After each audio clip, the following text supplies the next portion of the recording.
মেয়ের জন্য এখন বানাচ্ছি এগ রোল।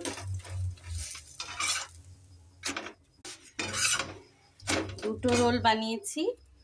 রোলটার মধ্যে আমি দেব একটু শসা, একটু টমেটো সস, একটু লেবুর রস, আর দেব চিকেনের টুকরো।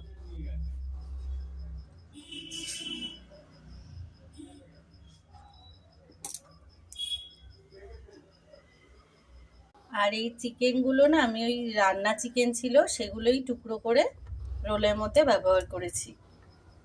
এই রোলটা মেয়ে খেতে খুব ভালোবাসে।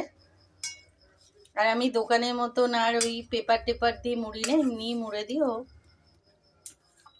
এই হয়ে গেল আমার এগ চিকেন রোল। নাও তোমার রোল রেডি, খেয়ে বলো কেমন হয়েছে।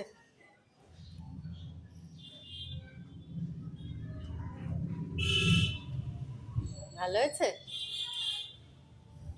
খুব সুন্দর।